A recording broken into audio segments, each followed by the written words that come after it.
அஸ்ஸலாமு அலைக்கும் வரஹ்மத்துல்லாஹி வபரகாத்துஹு. ஃபஜ்ருடைய நேரத்திலே என்றாவது ஒரு நாள் நாம் தூங்கிவிட்டோம் நம்மை அறியாமல். அதற்கு பிறகு நாம் எழுந்து ஃபஜ்ருடைய தொழுகையை, கடமையான அந்த தொழுகையை தொழுது கொள்ளலாமா என்று சில சகோதர சகோதரிகள் கேள்விகள் கேட்டிருந்தார்கள். அருமை சகோதரர்களே, அல்லாஹ்வினுடைய தூதர் ஸல்லல்லாஹு அலைஹி வஸல்லம் அவர்களுடைய வரலாற்றினில் இதுபோன்ற சம்பவங்கள் நடந்திருக்கின்றதா என்பதையும் நாம் இப்பொழுது பார்க்க வேண்டிய கட்டாயத்திலே இருக்கிறோம். முஸ்லிம் என்கின்ற நபிமொழி தொகுப்பிலே 1211வது ஹதீஸாக அபூ ஹுரைரா ரலியல்லாஹு அன்ஹு அவர்கள் அறிவிக்கின்றார்கள், அல்லாஹ்வின் தூதர் ஸல்லல்லாஹு அலைஹி வஸல்லம் அவர்கள் ஹைபர் போரில் இருந்து திரும்பிய போது இரவு முழுவதும் பயணம் செய்தார்கள். இறுதியில் அவர்களுக்கு உறக்கம் வந்து விடவே ஒரு இடத்தில் இறங்கி ஓய்வெடுத்தார்கள். அப்போது பிலால் ரலியல்லாஹு அன்ஹு அவர்களிடமும், இரவுக்கு எனக்காக நீர் காவல் புரிவாயாக என்று நபி ஸல்லல்லாஹு அலைஹி வஸல்லம் அவர்கள் கூறிவிட்டார்கள். பிலால் ரலியல்லாஹு அன்ஹு அவர்கள் தமக்கு விதிக்கப்பட்டிருந்த அளவுக்கு தொழுதார்கள். அல்லாஹ்வின் தூதர் ஸல்லல்லாஹு அலைஹி வஸல்லம் அவர்களும் அவர்களது தோழர்களும் உறங்கினார்கள். ஃபஜ்ர் நேரம் நெருங்கக்கூடிய வேளையிலே பிலால் ரலியல்லாஹு அன்ஹு அவர்கள் வைகரை திசை முன்னோக்கியபடி தமது வாகனத்தில் சாய்ந்து அமர்ந்து கொண்டிருந்த நேரத்திலே அவர்களும் தங்கள் அறியாமல் சாய்ந்தபடியே கண் அயர்ந்து தூங்கிவிட்டார்கள்.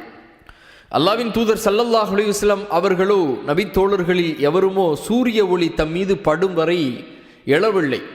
அல்லாஹ்வின் தூதர் ஸல்லல்லாஹு அலைஹி வஸல்லம் அவர்கள்தான் முதலில் கண் விழித்தார்கள். அப்போது சூரிய ஒளி பட்டது. பதறியபடியே முஹம்மது ஸல்லல்லாஹு அலைஹி வஸல்லம் அவர்கள் பிலாலே என்று அழைத்தார்கள். பிலால் ரலியல்லாஹு அன்ஹு அவர்கள், அல்லாஹ்வின் தூதரே, என் தந்தையும் தாயும் தங்களுக்கு அர்ப்பணமாகட்டும்.